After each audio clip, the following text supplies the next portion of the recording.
Hello, everyone. Welcome to our monthly chat series, What's All the ERP Buzz? I'm so excited you're here. As you know, it's the second Tuesday of every month at 4 p.m. Eastern Time for roughly 20 minutes. And we talk about some ERP topic, industry topic. Let me let someone else in. Tips and tricks, trends, whatever is going on in the ERP space. So I'm excited to have Zubin from Dynamic Budgets and David from eXponential Consulting to chat with you today on demystifying moving from GP to the cloud, which I know is a big buzz today as we navigate the world of GP. And as you know, Microsoft keeps coming out with new information on the trends for GP, the future of GP, what's going to happen with GP, all that stuff. And I'm so excited for Zubin and David to chat about that whole process of thinking about moving off of GP, because eventually, unfortunately, who knows when that will happen, everybody will have to migrate away. So excited for you guys to chat. I'm going to let them take it from here, and I'm just going to mute myself so they can get started. So welcome, Zubin and David. Thanks very much, Amy. You're welcome. So my name is Zubin Gidwani with Dynamic Budgets. We are an ISV with a budgeting, forecasting, and reporting solution. We started natively for Dynamics GP about 10 years ago, and we have essentially been forced to migrate to Intact, Acumatica, Business Central, and probably targeting NetSuite by end of year, mainly because we're trying to follow our customers and follow our partners. I want to bring one of our partners, eXponential Consulting, and David Johnson to the conversation today. And I think just kind of reiterating what Amy had said, it's sort of a foregone conclusion that Microsoft's messaging over the last few years, their actions, it's inevitable that at some point, a lot of organizations are going to be faced with a choice of having to switch to a new ERP. You don't have to feel rushed. There are about 15,000 of your colleagues still out there on GP today. The good news is that most of you have been using it for 10, 15 to 25 years. It's relatively mature, relatively stable, and if it's not broken, why are we trying to fix it? Many of you have other things on your plate, like revolving door of staff, audits, year-end closes, and other fun activities, mergers, acquisitions. And we realize that switching ERPs is no minor undertaking, despite what Microsoft thinks. So what we wanted to talk about earlier is that at some point you will be faced with this choice, and what is it going to look like when you get there? David, I wanted to kind of just have you talk a little bit about your experience and what your customers are going through and how you've been helping them. Yeah, so eXponential Consulting, just so everyone understands our background, we started in 2003, and we were a Dynamics GP shop exclusively. And over the years, we have stayed true to that. Up until about 10 years ago, customers started asking us about cloud. And no one was really serious about moving to the cloud, but they were asking about it. And so at that time, we looked around and sort of figured out what cloud products we thought were going to be a long-term fit for our customers. Zubin kind of hit on the big ones that we're seeing customers look at: NetSuite, Business Central, Acumatica. And then the one that I support primarily is Sage Intacct. And that's where I've spent the last 5 years or so, is moving customers from GP into Sage Intacct. And we've refined this over iterations of moving customers across and sort of trying to meet where customers were in terms of trying to make this process less painful. One of the things about the move to the cloud today that's much different from where we were when everybody put in GP, and most of our customers have been on GP for 20, 25 years. A lot of these customers we took over in 2003, 2004 through 2010, and they've been on GP since the late 90s. So they have a long history here. And the piece that we have been trying hard to make clear to them is the fact that while it's still a big lift to move, you have a big advantage over when everyone did this 20 years ago, or 30 years ago now. So it's a different process than it was. And I think we'll kind of talk about, what that looks like, sort of what the key pieces are here.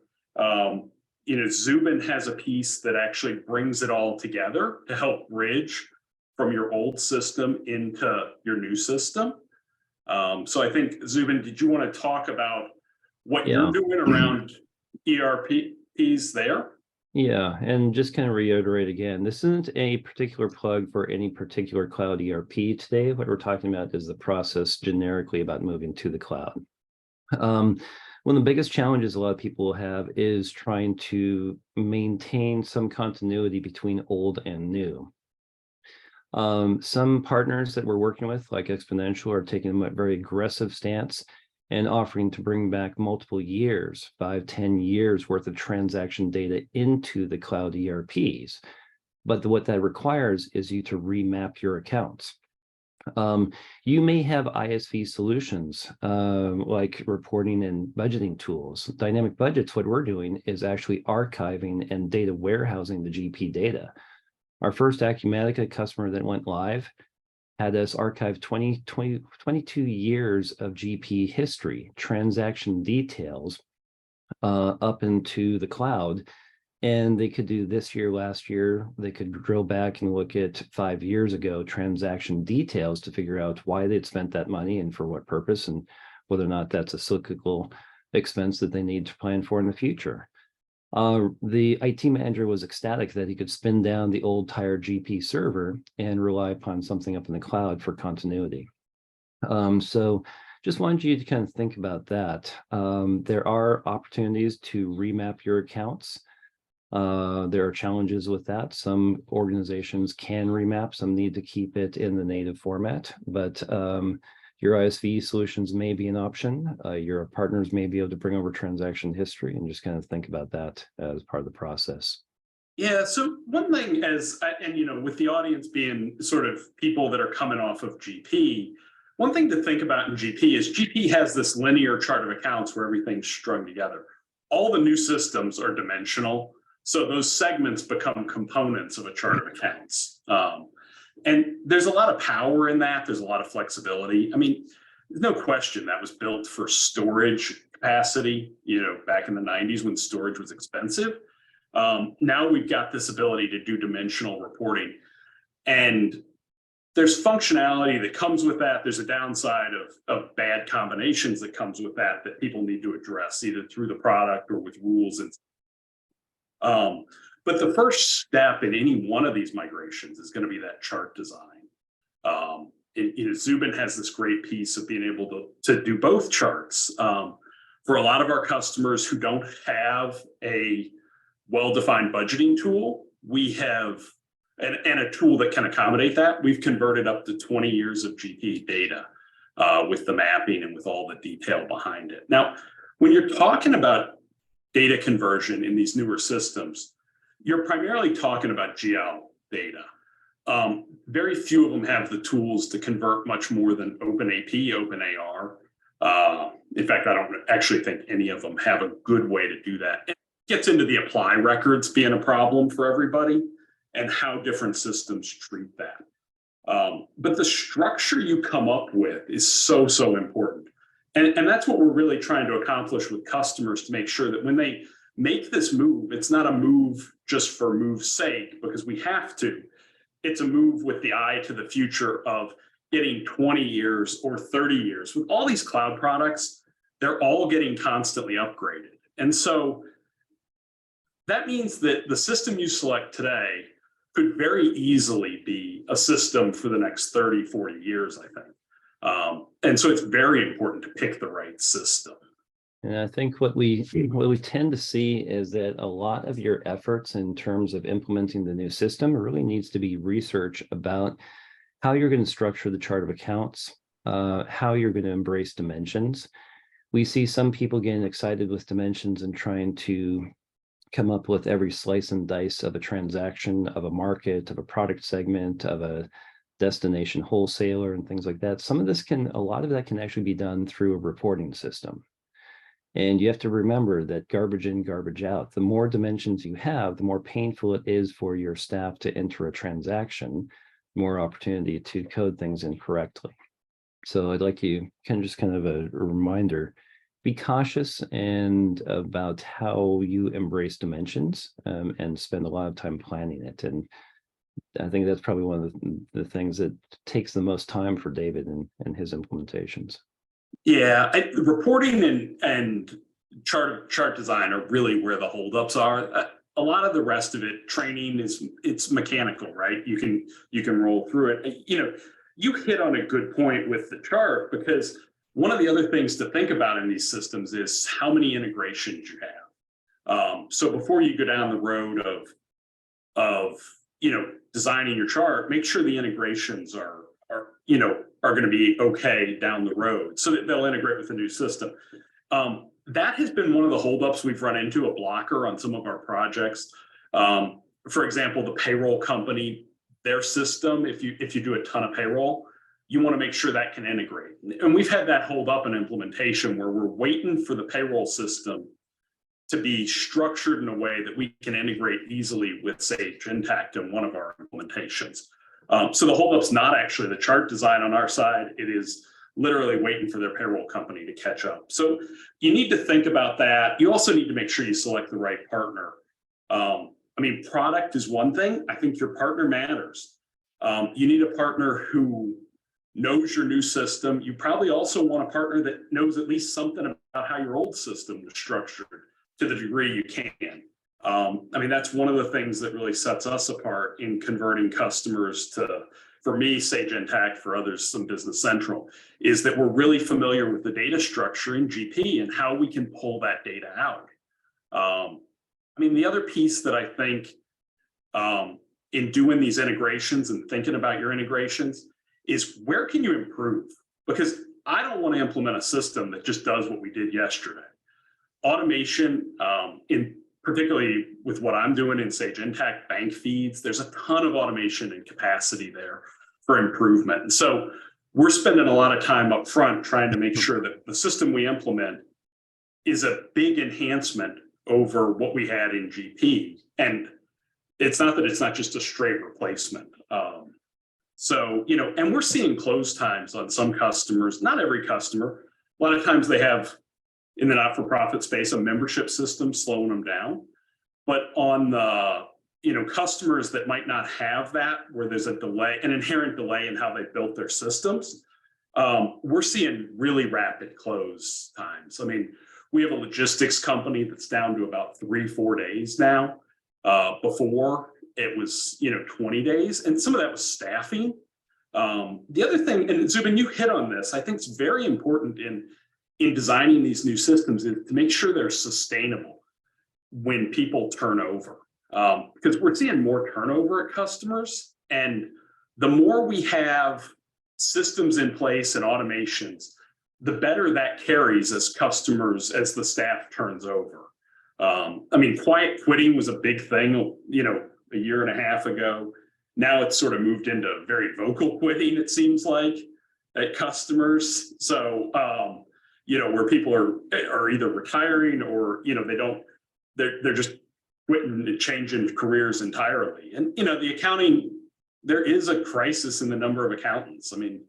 Read the Wall Street Journal and everybody's talking about how staffing is a big problem. And so I think that, these systems have a place for really mitigating some of that. Yeah. Just want to back up a little bit. One of the things that we see with GP customers, that they've got a lot of multi-company installations. And some of these new systems don't have that flexibility to support multi-companies. They have multi-entity, but at the same time, Acumatica and Intacct expect that you have a uniform standardized chart of accounts. And we've seen a lot of our customers with very disparate charts of accounts. That company 1 looks nothing like company 3, don't need the same sets of accounts in each of their companies. David, can you talk a little bit about your run-ins with those types of situations? Yeah, I think we have seen that more for customers where they had a foundation. We're located in DC. We do a lot of not-for-profits. We've seen it where one group set up a different one, but they really wanted to consolidate it. So they do spend the time to do that. Sage actually has the ability to restrict accounts, so you can sort of have a separate chart of accounts in each one. It's not the best practice, but you can accommodate it. I have tried to avoid it personally, just because I think it makes it more complicated for the staff. But you're 100% right that the view is, and best practice is to come up with a unified chart of accounts. That said, if somebody has a use case, say they have a trucking company and then, a restaurant, like those are two disparate businesses, and we'd have to figure out how in the configuration, how you accommodate that, whether it's to come all together or to come up with a configuration where certain accounts are only used in certain entities. But yeah, that's the best practice. And I think it's certainly a challenge for some people coming from GP, but I think it's something you can overcome actually pretty quickly. Yeah. Switching gears again, want to just kind of reinforce the fact that for GP customers, if it's serving your needs right now, you don't need to be in a rush to make changes. We've had a couple of inquiries, sort of naive inquiries recently. So how are you with new sales inquiries in the GP space? What assurance do we have that you are going to maintain compatibility with GP? And that's kind of an amusing question to get asked, but from an ISV perspective, GP is a mature product. Realistically, each year when they make changes to the product, they are relatively minor changes, very little changes at the data table structure for us. So for ISVs, for add-on products, it's very easy for all of us to maintain compatibility with that product moving forward. I think we're going to have a little bit more of a resource crunch on the partner side as more and more partners start to support the new ERPs. You're going to have less bodies dedicated to supporting GP. From a partner perspective, but I think from the product perspective, you should rest assured that most all of these products should still be available and still be compatible with your solutions moving forward. Yeah, I think we're already seeing that there's going to be a constraint on GP resources. There was already a constraint. So many of the consultants are approaching retirement age just because they learned the product in the 90s. So we're starting to see, a constraint on that front. I think the younger consultants are very quickly making the move to other products. And so I think the ISV side will remain solid through, the life of GP and beyond, honestly. I think the message to customers today is that you need to be thinking about this. You need to be planning it out and deciding when the right time to make the move is. But you don't have to rush. Like, it's not the house isn't on fire, but that fire is coming. And so we need to think this through and make sure that we make the move when it works for us. And to speak kind of to that, one of the things I would really like to highlight for people is that you don't have to move at year end. In fact, there's a whole host of reasons you shouldn't actually make the move to your new system at year end. And Zubin, you highlighted it in your introduction. Audits coming up, trying to close year end is a lot harder. With the way we do data conversion in detail, we actually like to do it a couple months before the audit or a couple months after the audit. So sort of, people's Q2 or Q3. And that way we can do the conversion and they can see the data and they can start the reporting and they're ready for their audit. And that takes a lot of pressure off, we have to hit 12/31 deadlines when the staff gets very busy, assuming they're on a calendar year right after that. But I do think the message is you need to be concerned about this. We need to think through when we're going to move, but we don't have to rush it, and make sure we get the right product for your organization. And realistically, it seems that most implementations, if you had a really accelerated, nice, clean, small organization, easy to contend with. It's still taking about 4 to 6 weeks for an implementation. But larger, more complex projects, easy takes 2 to 3 months. There's a GP customer that has over 1,500 company databases. It took them 2 to 3 years to plan and test and perform their last GP upgrade. I can't imagine what it's going to take to lift and switch to a new ERP. Microsoft kind of blindly thinks that you can just use a magic migration tool and be up and running next week. But the fact of the matter is, if you're a larger, formal, public traded organization, you've got internal audit, you've got external audit, financial and IT audits to contend with. You've got testing, development, testing, promotion to production.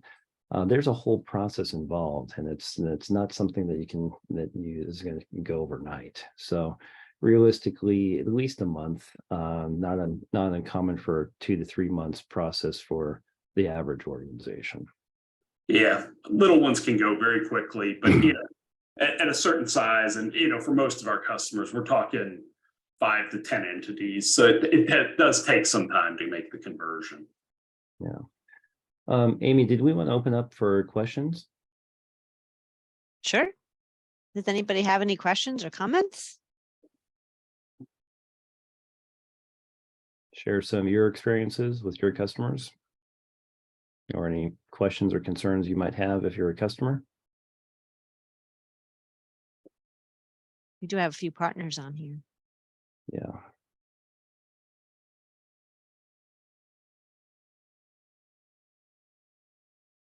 All right, I guess not. Guess we answered all their questions, Zubin. Yes, you're so thorough. Good job, gentlemen. All righty, thank you.